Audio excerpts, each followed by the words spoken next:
Hi everyone, so welcome again. So this is another video where I'm going to teach you the power sequence. Anyone who want to accelerate learning, you can join me in my Patreon page. All links in the description, and by the way, this schematic you're gonna find it in my Patreon page. So this is the power sequence. Here basically it's square here or rectangular means a circuit or a chipset. Here we have adapter, okay, and we have battery over here.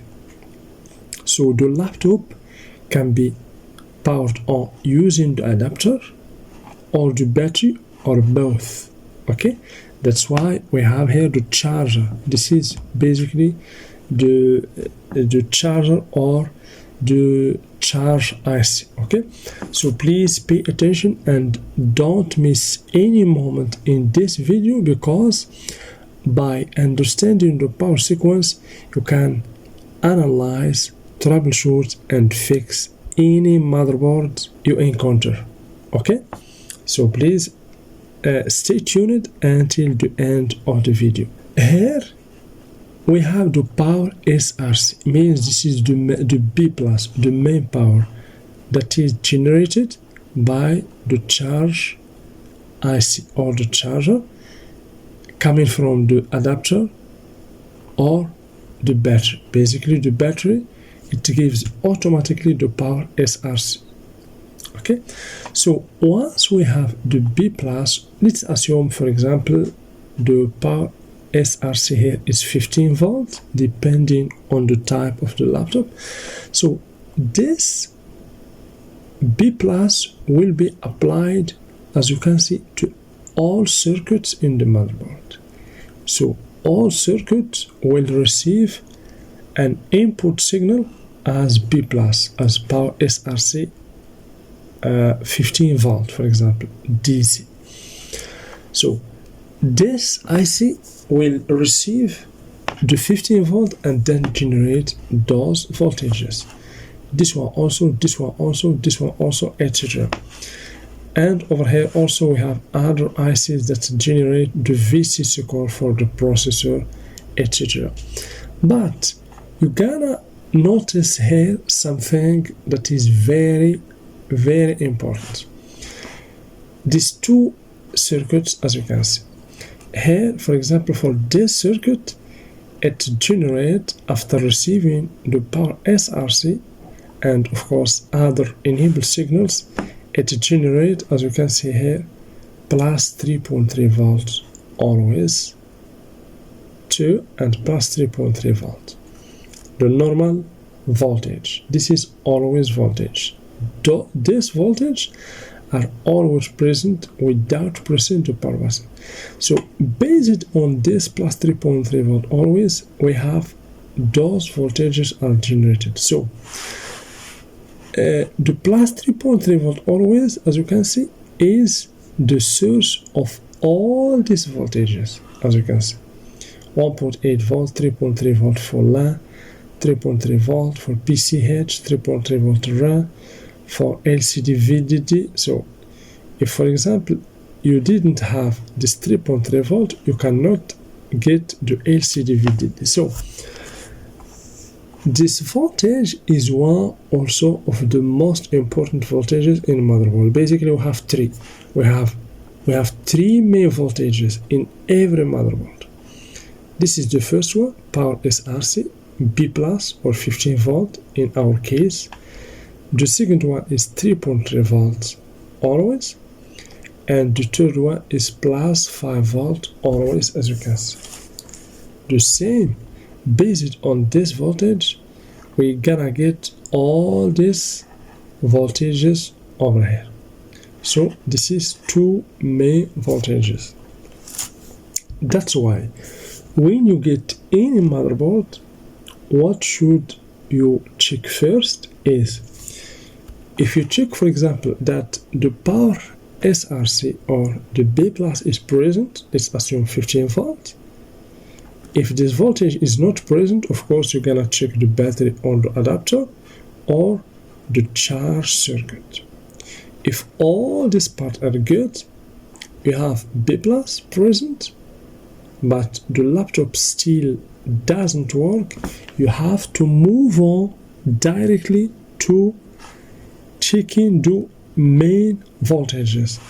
3.3 volt always and plus 5 volt always. Okay, so basically 3.3 volt always is the voltage that generate the other important voltages to boot up or to power on the laptop. Why 5 volt always generate just voltages for like USB connector, as you can see here, USB connector, like for example for the audio, etc. But the voltages that is important for the laptop to come on or to be powered on is 3.3 volt. For example, without this voltage, the BIOS cannot run. Okay, cannot do the post or the post or the power on self-test. As you can see, for example, the 3.3 volt is important for the PCH, for the LCD, for the memory, as you can see, etc.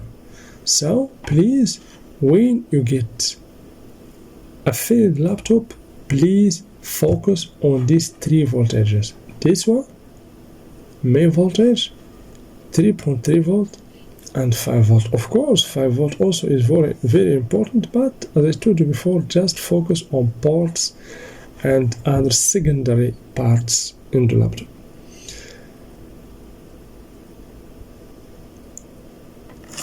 So as I told you, you're gonna find the schematic in my Patreon page, and of course you can use this color code over here to know about this rectangular. For example, here we have CPU power.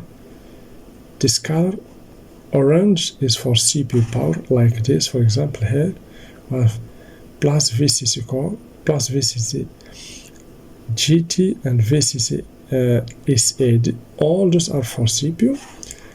This pink color, this is for PCH or platform control hub, the chipset, like this one, for example, 1.8 volt, like for 3.3 volt PCH, like 1 volt. This is very important to know about the voltage is designed for which component in the motherboard, like this one, also 1.0 volt. And we have this GT3 power, this is for power, GT. Okay, let's, for example, this one over here.